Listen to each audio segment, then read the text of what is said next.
natin si Brother Pam.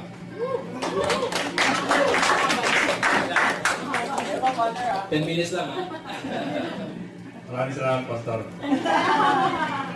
Hindi po ito to sa aming testimony, pero na-inform ba kayo na seminar mangyayari? Hanggang mamaya pa po tayo dito, mga 5. Okay. Kinakabahan po ako dahil first time kong gagawin to. At pag ako'y kinakabahan, ako po ay nag-English. Okay, 10 minutes. I only got 10 minutes para i-share yung mga nalalaman ko, my story and my insights. So, there's so much to talk about, so little time, so bibilisan mo na lang. Mag-wrap po ako ngayon. Okay, what I will be sharing to you today, that's one. What I will be sharing today is some of my best insights that I should say, insights and principles that I learned and I always live by. And this set of principles is so powerful, I should say, because they work well for me. And I believe that if you apply them, if you take time to study and learn, and apply them in everything that you want to achieve in your life, you'll find success. So, here we go. Going beyond ordinary. What does it mean? Well, it means going extraordinary. Baka ating tanong yan. Okay. So, what will be extraordinary? Well, extraordinary po, hindi po ito yung napapanood nyo on TV or on the internet na kumakain ng buko o tumutulay sa nagliliyap na sinulit or hila ng tren gamit ng pilik mata. Hindi po yun. Although na kaya kumain ng bumbilya, hindi ko po tuturo sa inyo ngayon yun.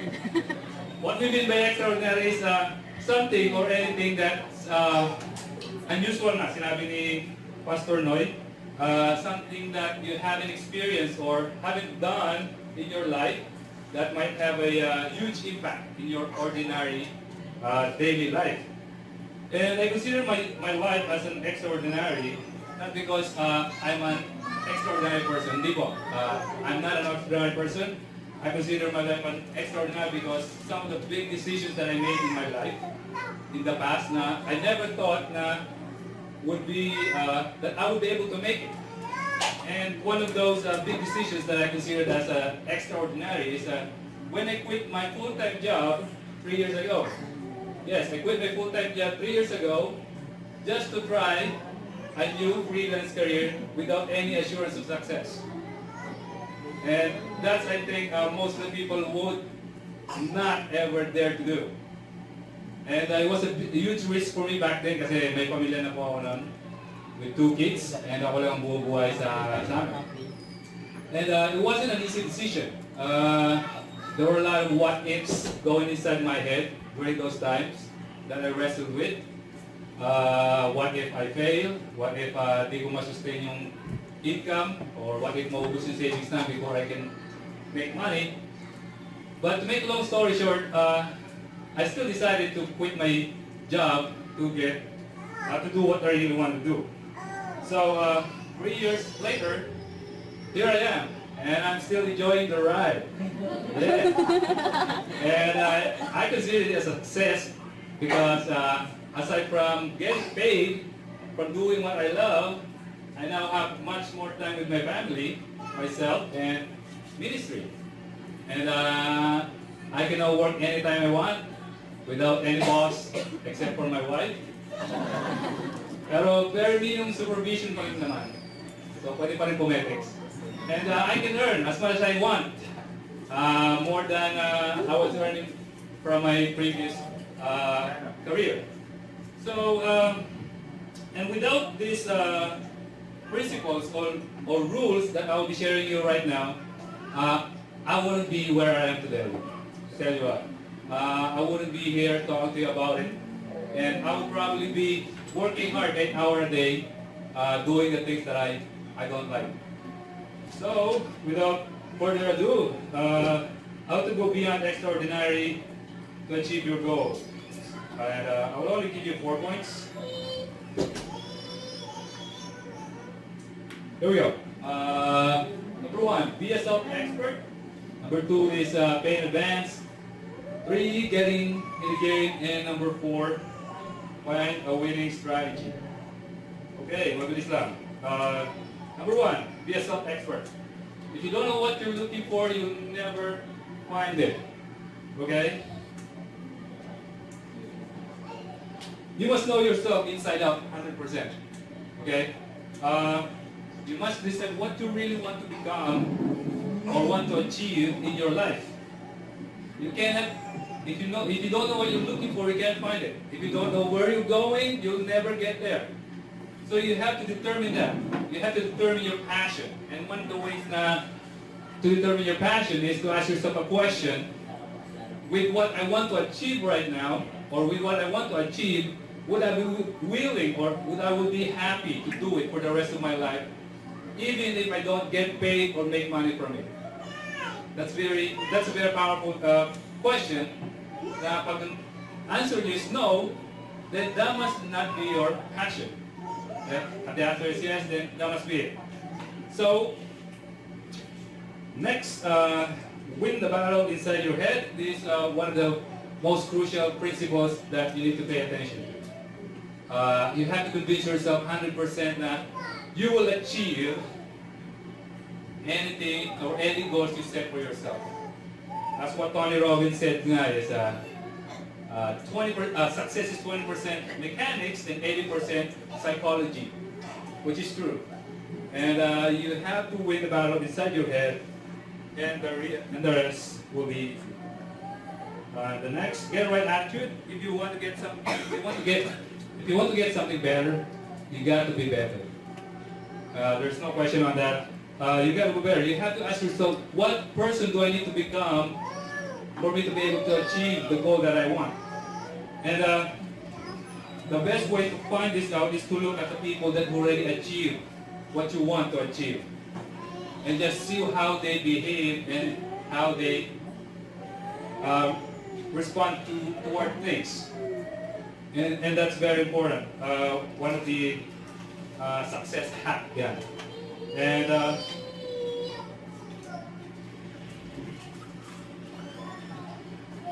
number 2, pay in advance. Don't wish it was easier, wish you were better. Sabi nga ni Sir Jim Rohn. Okay, know the game. What do you mean by that? Learn everything that you need to learn. Okay, you have to figure out the price that you need to pay and pay in full in advance. No installments, okay? You must spend time in learning everything you need to learn in order for you to achieve that goal.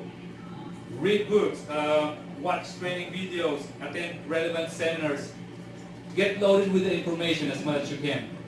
And in this internet age that we have right now, virtually all the information that you need are all accessible right on your fingertips. And most of them are free. All you need is to be determined and resourceful to learn. And burn the bridge, very crucial. It means to eliminate every possible option that will lead you to quitting. A great story on this is yung story ni Dale Carnegie. If you know Dale Carnegie, before he became a wealthy man, he was nobody.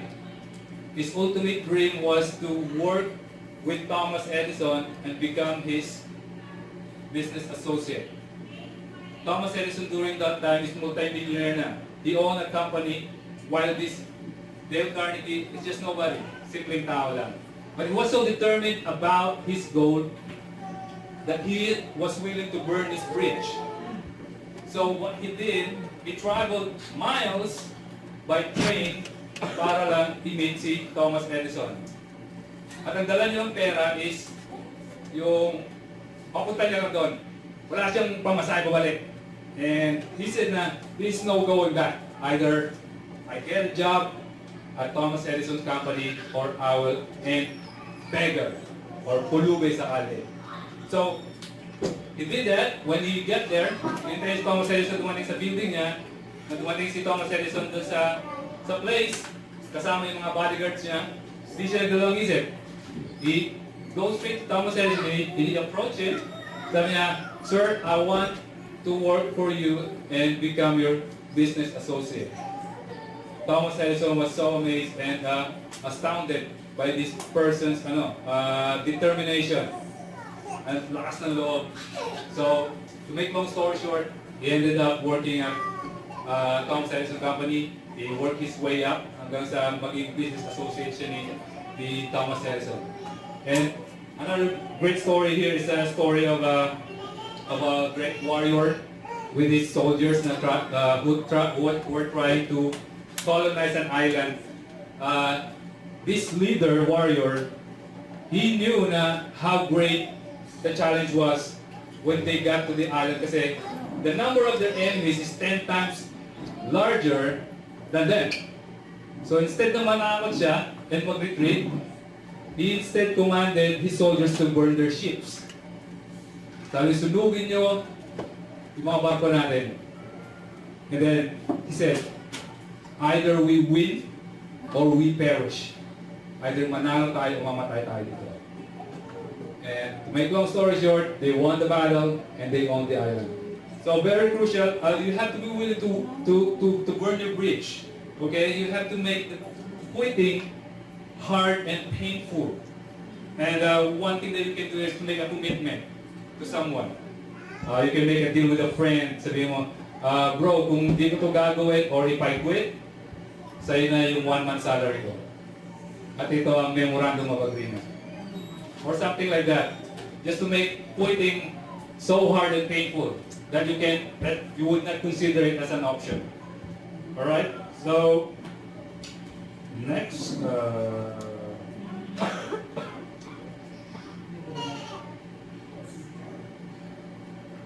Get it again.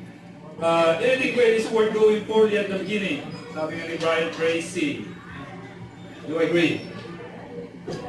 Okay. Act before you're ready. Don't give your brain a time to come up a reason para to not to take a step or to not to take an action. Okay? Huwag mo sabihin na, teka lang, di ba ako ready?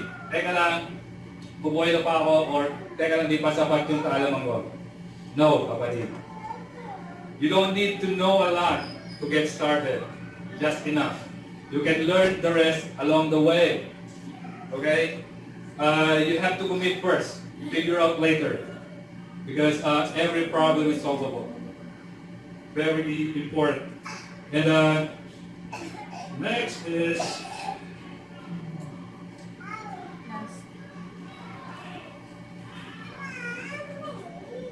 Alright, lastly, find a winning strategy. Insanity is doing the same over and over, expecting different results. Albert Einstein. Okay, find a winning strategy at the beginning, not to create or develop one your own. Alright, very important. Why? Of course, you can come up with your own strategy or develop one much later when you're doing great. But when you're just starting off, you need to find a strategy that's already been proven working. And stick with it.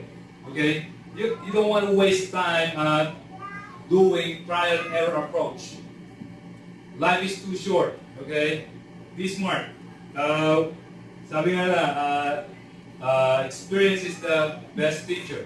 But it doesn't have to be yours. Okay? Learning from your experience can be so painful and expensive at times. So why don't learn from other people's experience, mistakes, or failures?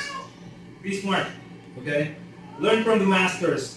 Only listen to the people or to the best or experts who are already successfully achieved what you're trying to achieve. Okay?